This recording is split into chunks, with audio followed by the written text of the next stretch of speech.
Welcome, my friends. Today we are going to be looking at the Nissan, a 2022, pardon me, Nissan Frontier Pro-4x. This is kind of their, well, it's the only pickup truck they offer in Canada anymore. I believe the Titan is still on sale in the US, but here in Canada, this is all we have access to. If you're interested in a pickup truck with a Nissan badge on it, this is your option. So this one is their sort of factory-built 4x4 off-road variant. Has all the bits and pieces you might expect, etc. And we're going to have a look. We should start on the outside, because this is, for 2022, they have completely redesigned. Apologies in advance for the wind noise. It's a little breezy today.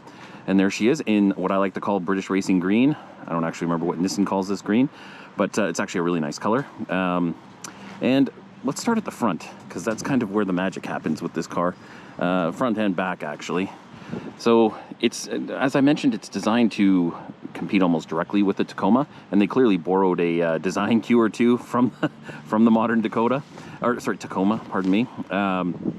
But it looks good. It looks really good. The Frontier's always been kind of a diminutive-looking truck, not really sort of brawny. They added some swollen muscles on the hood here and all this kind of stuff. They beefed up the grille. Looks good. You got red tow hooks on the bottom there in case you get yourself into trouble. It's got bash plates underneath, yeah, it's got cut-ins as well along the, hope my finger's in the right spot, sort of they cut in on the fender there, which I believe increases turn-in, if I remember the term correctly, but better for off-roading. And as we work our way around, we get some decent-looking rims. Not totally thrilled with the design of these things, but they're not too big, which is good. You get room for lots and lots of sidewall, which is good. It comes standard with all-terrain tires, and no foot rests, rails on this truck. And believe it or not, I like it. I think it might actually look better with foot rails, but given the fact that it doesn't have it, you get obviously better clearance, etc. And this truck is relatively low as compared with like a full-size pickup, so you can step in and out. Even I can step in and out really easy, and I have very short legs. So there's a Pro-4x badging, just to let you know what model you're dealing with here. And we come around to the back. At this trim level, you get kind of the funky Nissan badge, front and back, and inside actually. And I like that. I like the color arrangement. It works really well. The tailgate's cool, actually. You drop it. It's an easy open. You've got, I believe this is the five foot box. I meant to measure that. Apologies. But it comes rhino lined, etc. And what you also get is this. I had to look this up. I'd never encountered this before. But this is Nissan's, what do they call it? Their Utilitrack system. So you can. They don't include them in the press models, but you can get little tie downs that you attach to the track. You can slide them up and down anywhere you want, all the way along, and for tying down whatever it is you're going to tie. And it's nice to have that versatility when if you're going to use the vehicle for that purpose. You also get the traditional tie downs. You get a regular power outlet in the back, which is really cool. You get light over there, light right there, and that's kind of it. It's a fairly shallow box, as you would expect, because this is a small pickup. Well, medium, I guess, size pickup they call it. And yeah, it reminds me of my '94 Ford Ranger. Missed that pickup truck. So that's the box. And the tailgate is actually really cool, because as I mentioned, it opens soft, and then you lift it, and it has kind of an assist. Like it just holds, it's really neat actually. So it's not a beast to close, which is really nice. So, and that is kind of the finished side profile. I really do think that it is a good looking truck. It may crib the look of the Tacoma a bit much for the taste, the likes of some, but we're gonna put that aside for the time being. We should take a look at the engine bay. All right, time to crack this thing open and see what we're dealing with here. So first things first, look at that. Okay, we're gonna talk about that. But it is on struts, which I really like. That's a quality detail. So you don't have to worry about a bar to hold it up, which I really like. I think that's a nice touch. Well done, Nissan. This comes with a 3.8 liter, breezy, apologies. 3.8 liter V6. You get 310 horsepower and about 280 pound-feet of torque. And it's a decent little motor. So far, so good as it comes to the power for this, because it's a really small truck, and I'll speak to it more when we're driving. But yeah, you get actually a really decent amount of power for a vehicle of this size, and that is very, very nice to see. One curious thing about this truck, I don't know how this is going to turn up on camera. I'll start right here. Is the gap, the opening for this is so small. The hood stops right, like really. I mean, even me, I'm 5'8". Remember how short I am, and I would hit my head you know, just leaning in to have a better look at something. It's unbelievable how short, like how low that hood is. Why don't they just give it another 6 inches? Do us all a favor. So strange. I don't know what's going on there. Maybe there's some sort of engineering reason for it, but anyway, if you know, post up down below. All right, and now we should head inside. All right, we are inside the Nissan Frontier. I want to show you guys the startup video that pops on the dash. I thought that was kind of cool. Yeah, it's a neat little video. So let's start off to the left here. You've got a couple of controls for your lane position, monitoring, descent control, traction control, etc. You've got screaming children apparently. Sorry. And some controls for the backlight, etc.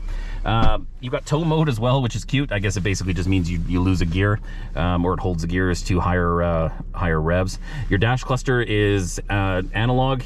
Both dials are analog, so your speedo and your tachometer. And then in the middle, I've got it set up the way I prefer it.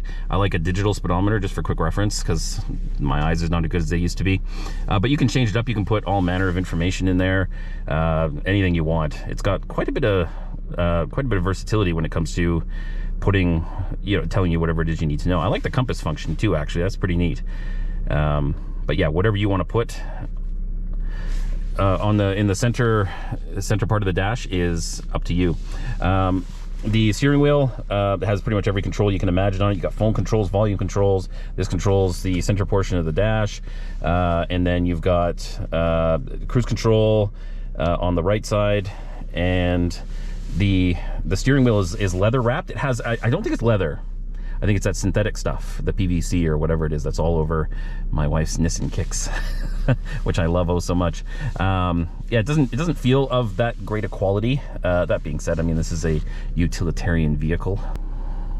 Moving over to the infotainment system. Infotainment systems are something that Nissan has struggled with over the years. They're just, I don't know, just honestly, it feels like they're behind. This one, the display screen and the screens that give you all the functionality, etc., are actually fine. They're the typical Nissan. They can do it. Oops, sorry.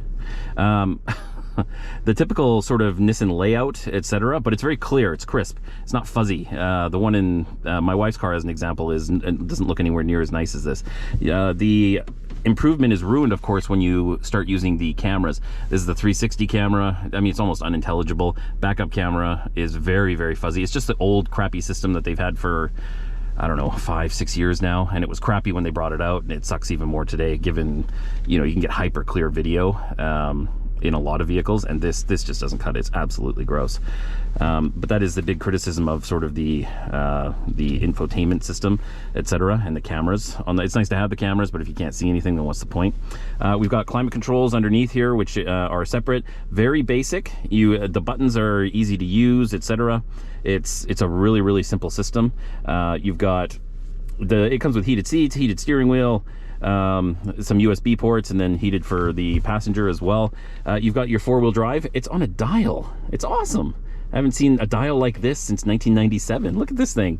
It's cute. I love it. So you change with a dial from 2-wheel drive to 4 high, 4 low, whatever it is you're looking to do. It's so great. I just love the dial. A storage cubby, a shifter, and then cup holders. And you do get, interestingly, I thought they'd skimp on this, but you get wireless charging, which is really cool. And the pad's in a good position as well. So I like that. You can't really see it while you're driving. They give you this little light here that tells you if it's actively charging, which I also dig, because sometimes it's hard to tell. Especially in a vehicle like this, I forgot to mention, because you do not get wireless CarPlay. You have to plug it in. So that's a bit of a pain. So if it's not plugged in, you don't know if it's charging, etc. So that light comes in handy. Center console, you've got a cigarette lighter in there and a whole bunch of space. It's actually a decently sized cubby. I really like it. And no sunroof, of course, etc. Basic, you got a sunglasses holder, you've got some lights, and you've got nothing else. So that's it. Very, very basic in here. And I kind of yeah, I like it. It reminds me of when I was young. Anything that reminds me of when I was young is good, because I'm old. Let's take a look. I'm gonna hop outside the vehicle and show you guys the seats, and then we can take a look at, we can call it the back seat, because it doesn't have much of a back seat, but hang tight. All right, so we're screaming children still. So we're outside the car, and it has half doors. So these have not changed in 40 years. You still open them with the little handle here, and it's a half door. Behind the front seats, you get jump seats. That's what we used to call them anyway. I don't know what they're actually technically called. It is extremely narrow in here. Very, very narrow. You can give you power seats. I forgot to mention this as a power front driver's seat. The passenger seat is manual. And this will give you space. Like if you need to get in and out, that'll do it. Good luck putting the seat back into position and people still being able to sit here. These are not functional seats in the slightest, and I would not feel safe putting any human being small enough to fit in here for any period of time at all. They're they're just horrible. The seats are just there, so maybe they can say it's 4-seater, but I mean, they have seatbelts and everything. I wouldn't do it. And even my 13-year-old son, who's the smallest member of my family, can't fit back here. So I'm not even going to try it, no matter how entertaining that might be. So yeah, that's the back seats. I love seeing them. They're really cool, and they can hold some groceries, I guess. But that's the limit of their functionality. So there we go. Extended cabs, not anymore. One thing I wanted to touch on were the seats themselves. I love the fact that they're not any form of leather or synthetic leather. You'll have to forgive the fur. It's the luxury of living with a yellow lab that will not stop shedding. I like the texture. I like the graphics. I like the contrast stitching. It's really nice, actually. These seats are good, and they're fairly firm, relatively comfortable given this kind of a vehicle. So that's a highlight. I really enjoy that. And as I mentioned, this one's power, and the passenger seat is manual, and that is about as far as it goes. And that concludes the interior tour of this vehicle, because that's all we got. All right, now that we've concluded the interior and exterior part of the tour, let's take this thing for a drive, shall we? Like I said, this thing has a 3.8 liter V6. It gives us 310 horsepower and 280 pound-feet of torque. That is quite a bit of horsepower. This is, as I've mentioned, a very small pickup truck, and truly it's not just a, I don't know, I guess they call it a mid-size, but it's a, it really is a small pickup truck, and it's got a boatload of power. I really respect Nissan's choice in putting all that power under the hood of this thing. I guess that sort of, is what allows it to tow nearly 7,000 pounds. I haven't tested that, but that's what the paperwork says. And I mean, that could well be accurate. This is a proper ladder chassis pickup. So, I'd have faith that, with 300 horsepower, you could get that done. The first thing I really wanted to touch on, though, was the steering. The steering is so heavy in this, like tight, really, really heavy. It's at speed, it's fine. It does get a little wearisome when you're navigating parking lots, etc. I'm not quite sure why the steering is so heavy. Maybe that's an off-road thing. But that's my the biggest criticism I have of the driving experience of this vehicle. The steering is just really, really heavy.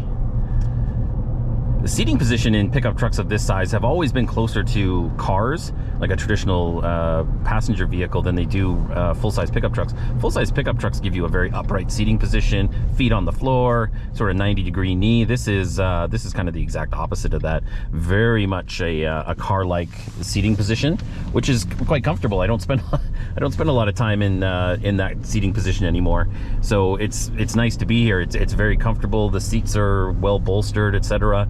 So driving position is really, really comfortable. And yeah, I mean, pair that to the fact that I can see pretty much everything at all times. It's really nice. The visibility through all the windows is really good. There aren't any egregious blind spots, which is really nice. And being so small, it makes this vehicle extremely nimble, and I really, really enjoy that. Something that strikes you as soon as you start driving this vehicle, especially for the first time, is how it is actually set up and geared for off-road. Sort of what you're going to encounter in the bush, far more than you would on the street. Reminds me of kind of a 90s era Jeep. Even my 2001 Jeep is the same. It's not designed, it's not engineered for the street. It is actually engineered for more rougher terrain, and I like that. It's good. It's it makes you feel secure. It affects the driving experience a bit. This isn't the smoothest drive I've ever had, to be honest, but that's okay. It's not set up for that. If you're buying the Pro-4x version, theoretically, you're going to take it out to the bush from time to time, and that's what it's set up to do. So I like that. I like that it's not just all talk and badging. So I'm very happy with the amount of power present in this vehicle. I think it's all you need. I wouldn't really want more.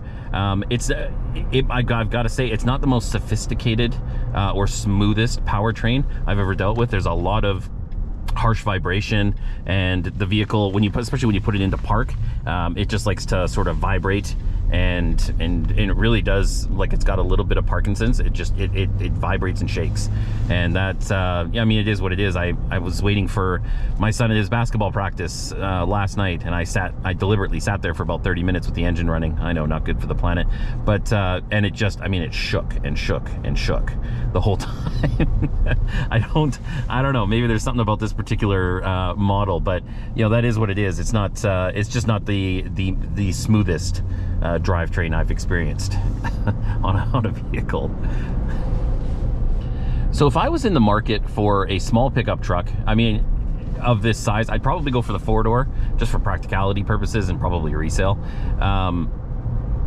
But I would actually consider this vehicle. I like the way it's set up. I like the way it's designed. I like the simplicity of it. There isn't a great deal of sophistication, and that works just fine for me. I don't, you know, in a vehicle like this, I mean, you could commute with this thing. The fuel economy is reasonable, in my experience with it anyway. Excuse me. And, you know, and when you want to go out on the weekends and hoon around the bush, it's ready to go for you. The big problem, and this is a big problem, is that while this thing is designed to compete directly with the Tacoma, it's also priced exactly like a Tacoma. And this is nowhere near as good as a Tacoma. And that is simple fact. If you're shopping for a vehicle like this, you have to look at the Tacoma. This particular model with the extended cab, not the full cab, but it clocks in at $47,000 Canadian. That's pretty much exactly what the Tacoma version of this vehicle costs. And in 5 years, when you're looking to sell your Nissan Frontier, you will struggle to get half of that money back, and you will get a much bigger portion of that money back from the Tacoma. And the Tacoma is better engineered. It's got a greater reputation. The aftermarket is, well, it's just astronomical. And there's a huge heritage attached to that. You're part of a real club when you drive a Tacoma, especially one that's set up for the boy. Excuse me, that was probably a weird sound. Right in the middle of my dramatic speech. And the Frontier just, it can't compete. You know, it doesn't have the pedigree, and it's just not as good, which really sucks, because this is not a bad truck. It's not. It's just way too expensive. I'm not talking about the cost of the car in general. I'm talking about as compared very specifically to its primary competitor, which is obviously the Tacoma. I don't know what Nissan is thinking with the price point on this vehicle. It makes no sense. I'm sure they know how many of these things they're going to sell, and that is perfectly fine. But if you wanted to grow market share, that's not the way to go about it. For me, it's a no-brainer. And I know, I mean, maybe you can buy this today at Tacoma, you're waiting a year. I'm not sure what wait times are on their respective vehicles, but you would have to push me real hard to get me to choose this over a Tacoma when we're in an apples to apples situation. So, and I think that's unfortunate, because there's a lot of potential in this vehicle. They just need to find a way to make it more appealing, and price point goes a long way, and it's as simple as that.